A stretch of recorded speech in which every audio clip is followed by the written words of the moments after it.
Todos nos encontramos en la práctica de bioquímica. Específicamente vamos a ver todos los parámetros de laboratorio que tienen que ver con el perfil proteico, así como también los productos de desechos metabólicos que tienen que ver también con las proteínas. Vimos en la clase de la teoría eh, todo lo que tenga que ver con la definición de proteínas, la estructura, la clasificación. Bueno, después también de pasar por lo que es metabolismo de proteínas, vamos a trabajar con esto que es el perfil proteico y que tiene que ver con la interpretación de parámetros de laboratorio relacionados a las proteínas. Esto es sumamente importante, el manejo, al menos en nuestra carrera.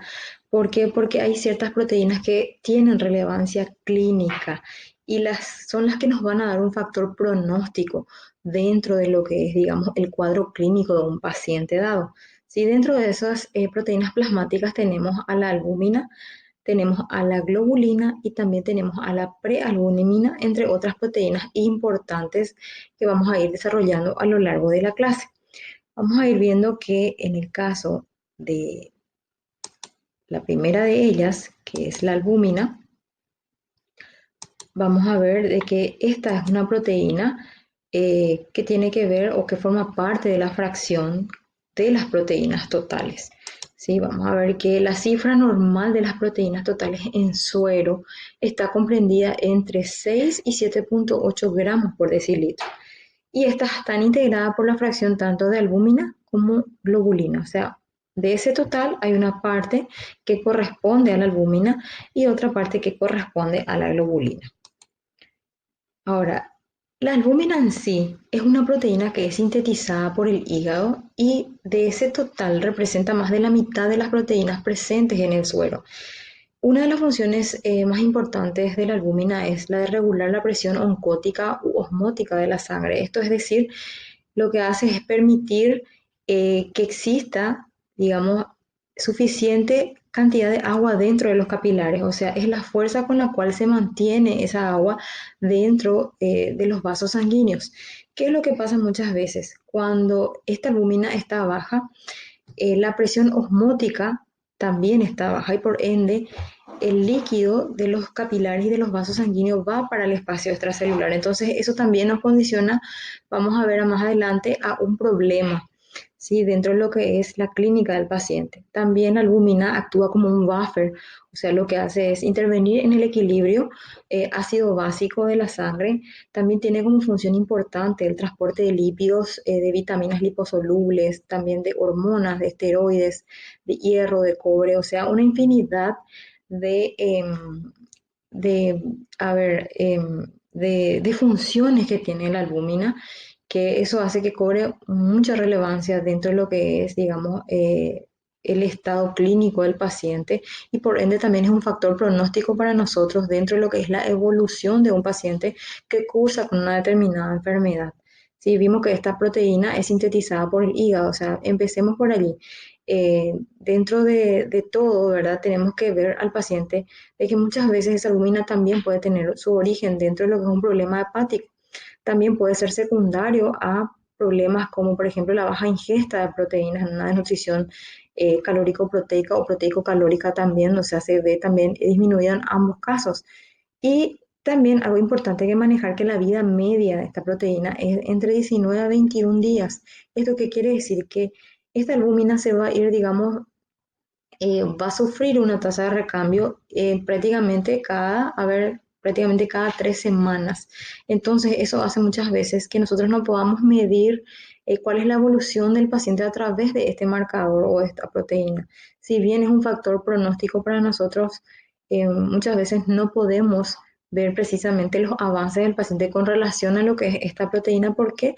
Porque se renueva justamente cada 19 a 21 días y el valor de referencia es de 3,5 a 5 gramos por decilitro. O sea, la albúmina por sí, entonces nos da la posibilidad de saber el estado proteico del paciente, ¿sí? Y también ver si es, digamos, esto está alterado por ciertas patologías eh, que no necesariamente tengan que ver con la producción hepática de la albúmina en sí.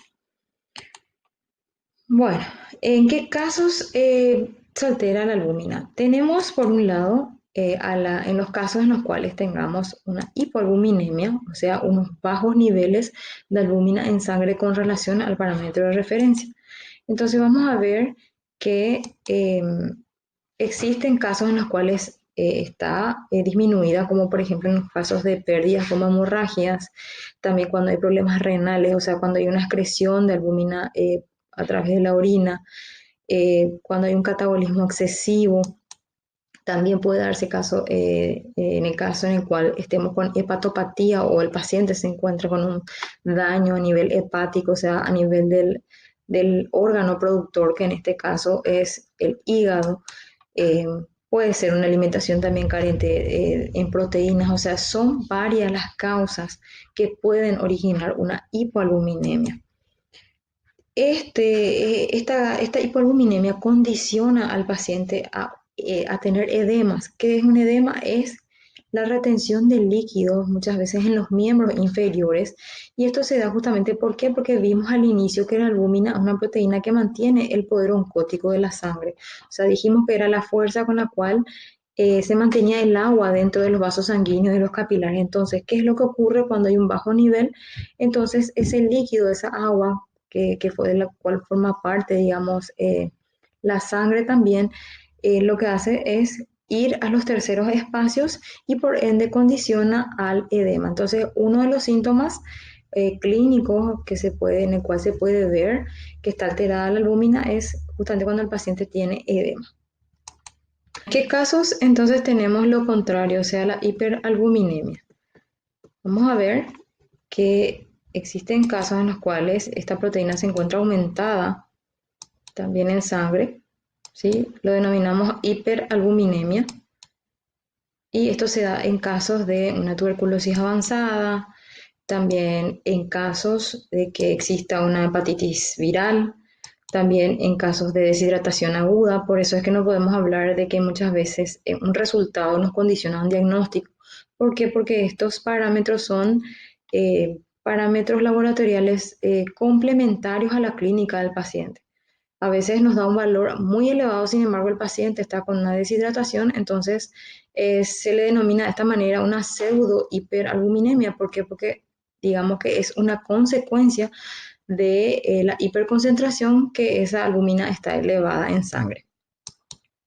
Bueno, la siguiente proteína plasmática son las globulinas, que estas son sintetizadas en las células plasmáticas, tienen como función principal la fabricación de anticuerpos, y las cifras normales oscilan entre 2,2 a 4 gramos por decilitro de ese total de proteínas que vimos al inicio, ¿sí? Entonces, estas globulinas también son muy importantes. ¿Por qué? Porque son las que van a dar defensas al organismo también. Entonces, de alguna manera deben mantenerse dentro de los rangos de referencia para, digamos, que el organismo trabaje de una manera armónica y en equilibrio con lo que es la albúmina. Bueno, tenemos otra proteína que también nos ayuda bastante entre lo que es a saber, ¿verdad? Digamos, la evolución clínica de ese paciente con respecto a lo que son las proteínas plasmáticas, y es la prealbúmina. La prealbúmina es una proteína que constituye un marcador útil para evaluar el estado nutricional de un paciente crónicamente enfermo y hospitalizado. ¿Por qué? Porque justamente la concentración de esta proteína es muy sensible a la ingestión de alimentos que tengan como, digamos, macronutriente principal las proteínas, ¿sí? Las cifras normales se encuentran entre 17 a 40 miligramos por decilitro, y otro dato importante también es que la prealbúmina es una proteína cuya vida media es de 2 días. Entonces nos da la posibilidad que a través de este marcador nosotros podamos medir la evolución clínica con respecto al estado proteico de ese paciente. ¿En qué casos esa prealbúmina se encuentra aumentada? Tenemos pacientes que toman anticonceptivos orales en los cuales se puede ver un aumento leve de la proteína. Tenemos en los casos de pacientes que consumen corticoides. También en el caso de pacientes que consumen esteroides anabolizantes. Entonces, también por eso no podemos hablar de un diagnóstico. Siempre hay que hacer la correlación con la clínica del paciente, pero sí es un dato sumamente importante. ¿Por qué? Porque también nos puede dar a entender de que el paciente puede estar en el caso de que esté disminuido con una enfermedad de tipo hepatobiliar o en el caso de que exista una desnutrición proteica. A través de estos marcadores nosotros también podemos seguir la evolución clínica de ese paciente. Entonces hay que ver que los métodos, de vuelta a mencionar, ¿verdad? Que los métodos eh, o parámetros de laboratorio siempre van a ser complementarios a la clínica del paciente para a partir de ello poder tomar ciertas determinaciones o ciertas decisiones con relación al tratamiento de un paciente. De allí la relevancia clínica de vuelta que como nutricionistas nosotros tengamos que manejar eh, los parámetros del laboratorio, ¿sí? Porque de manera aislada no se puede tomar un diagnóstico.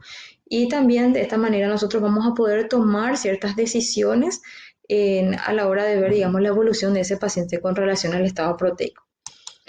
Bueno, dentro, digamos, de lo que es o son las proteínas de por sí, y también dentro de lo que es su metabolismo, existen productos de desechos o metabolitos que forman parte, digamos, de ese metabolismo de las proteínas.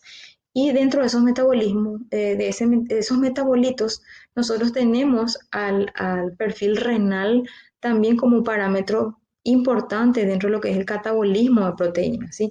Tenemos tanto parámetros en sangre y en orina. ¿Por qué es importante manejar también el perfil renal del paciente? Porque más adelante, cuando ustedes estén en materias profesionales, como materia, por ejemplo, dietoterapia, es donde van a trabajar con pacientes que sí o sí deben saber todo lo correspondiente a lo que es el perfil renal para que de esta manera también podamos tomar decisiones dentro de lo que es la prescripción dietoterápica correspondiente a lo que es, digamos, la cantidad de proteínas o gramos de proteínas día que ese paciente puede consumir con relación a su perfil renal. Vamos a ver que tenemos dentro de ese perfil renal, tenemos a la urea, ¿sí? Cuyo valor de referencia es entre 10 y 50 miligramos por decilitro. Esta urea representa el producto final del metabolismo proteico. También es sintetizado por el hígado, pero es excretado por el riñón. Eso hay que tenerlo muy en cuenta, ¿sí? Que el hígado es el que lo produce, sin embargo, excreta el riñón y que la cantidad de urea excretada es directamente o está directamente relacionada con la ingesta de proteínas en la dieta. Entonces, por eso es que necesitamos nosotros manejar valores de referencia y también en los casos en los cuales estos pueden estar alterados, ¿sí? Eh, Puede haber un aumento de esta urea en el caso de que exista un ayuno prolongado, también en casos de deshidratación por una hemoconcentración. Esto puede también estar disminuido en el caso de una mujer que está embarazada o en el caso de una desnutrición proteica. También puede darse la situación. Entonces, manejar valores de referencia y que esto es o forma parte de los metabolitos o productos de metabolismo del catabolismo de las proteínas. Con los parámetros que tienen que ver con el perfil renal, vamos a ver que también tenemos a la creatinina como un parámetro de referencia que está asociado, por ejemplo, o es proporcional a lo que es la masa muscular. Sí, su aumento va generalmente parejo con lo que es la urea. ¿Por qué? Porque ambos son productos de desecho metabólico de las proteínas. ¿Sí? ¿Y en qué caso vemos aumentado la creatinina? En casos de que un paciente esté con una insuficiencia renal, también puede ser con trastornos de la masa muscular, como por ejemplo en el caso del gigantismo, la distrofia muscular. Y bueno, también puede darse un aumento cuando existe una falla cardíaca congestiva, o sea que son varios los casos en los cuales también puede verse alterada la creatinina. También se puede ver, digamos, elevada en casos de deshidratación. Entonces son, como les dije, varias las causas que pueden alterar el valor de la creatinina, pero hay que saber de que está directamente relacionada con lo que es la excreción renal. O sea, si hay un problema renal, siempre vamos a ver elevada la creatinina, ¿sí? Y los valores de referencia oscilan entre 0.5 y 1.2. Generalmente esto varía también de acuerdo al sexo, pero es mínima la variación. Sí, por lo general es de 0.5 a 1.2 miligramos por decilitro el valor de referencia. Bueno, hay otros parámetros también que podemos tener en cuenta con relación a lo que es la orina, ¿sí? Eh, Cuando una persona se hace o se hace un análisis de orina, esto se lleva primero a la utilización de reactivos que tienen que ver con las tiras reactivas en realidad, sí que son los que utilizan el agente o personal de laboratorio. Entonces, a partir de esas tiras reactivas, se puede visualizar ya de alguna manera, de manera grosa, digamos, lo que es la densidad de esa orina, que lo normal es entre 1005 a 1030. El pH debe ser entre 5 a 8. Y también lo que se hace en estos casos a través de estas tiras reactivas es detectar la presencia de, por ejemplo, glucosa que no debería verse en orina, ¿verdad? Pero muchas veces se puede encontrar.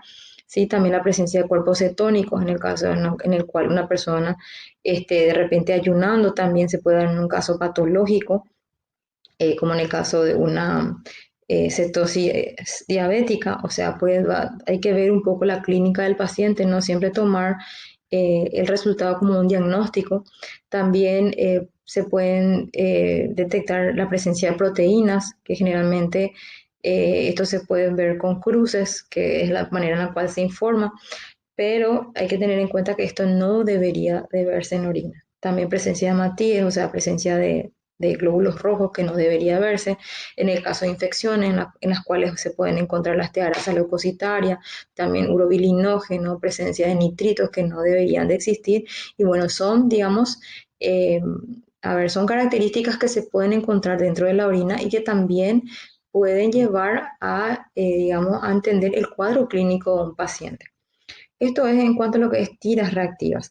Sin embargo, esa orina también pasa por un sedimento a través del microscopio. ¿Qué es lo que se visualiza con el sedimento urinario o qué es lo que se obtiene, verdad? Este es el complemento de todo examen rutinario de orina que se hace en laboratorio y comprende también el hallazgo de sedimentos patológicos, o sea, de, digamos, de cosas que se puedan visualizar dentro de lo que es esa orina, pero visualizando con un microscopio, ¿sí? Esto puede sufrir variaciones, también en caso de cetosis, o sea, puede haberse alterado. También una persona que realiza ejercicio intenso puede, eh, a causa de esto, pueden perderse proteínas, por eso siempre hay que corroborar con, digamos, los síntomas y con la clínica de ese paciente. También en casos de fiebre pueden haber sedimentos que nos van a decir de que hay una infección. Bueno, y también en el caso de las infecciones. Entonces son todos métodos complementarios para el diagnóstico de determinadas patologías o determinadas situaciones por las cuales atraviesa el paciente. La toma de muestra para pruebas de orina de 24 horas. Esto es importante saberlo, por más de que nosotros nos vamos a estar pidiéndole al paciente o le vamos a estar enseñando cómo se hace la toma de muestra, pero es interesante poder aprender y saber. ¿Por qué? Porque esto también nos amplía el panorama de conocimientos con relación a lo que es, digamos, la salud en general del paciente. De repente podemos ayudarle, podemos encaminarle y decirle, bueno, si está tomando de manera adecuada o no, ¿verdad? Entonces, a modo nada más de conocimiento general, entonces vemos que la toma de muestra de orina para pruebas de orina de 24 horas, porque hay pruebas de orina que se necesitan la orina o el volumen de la orina en un día, ¿sí? Entonces se recolecta bajo ciertas recomendaciones, como por ejemplo que la recolección inicie desde la segunda orina del día inicial hasta la primera orina del día siguiente.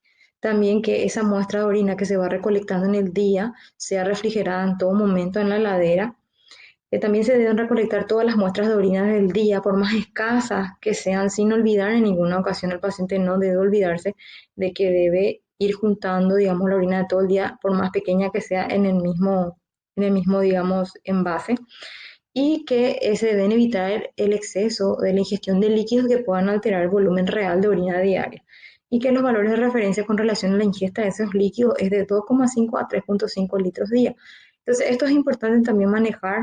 ¿Por qué? Porque nosotros vamos a poder orientarle al paciente en el caso en el cual tenga o deba realizarse una toma de muestra para poder evaluar, digamos, a esa orina en 24 horas. Ahora, ¿qué es lo que se evalúa en esa orina de 24 horas? Vamos a ver entonces que primero se puede evaluar la proteinuria en 24 horas, o sea, cuál es la pérdida de proteínas en ese un día en relación al volumen total de la orina. Entonces, vamos a ver que las cifras normales deben ser inferiores a 100 miligramos día. Este es un indicador muy importante de enfermedad renal, complementado con el sedimento microscópico. Sí, ahí nos da la pauta de que el paciente está con un problema ya en la excreción renal. ¿Por qué? Porque permite el paso de estas proteínas por la orina que en teoría no deberían pasar.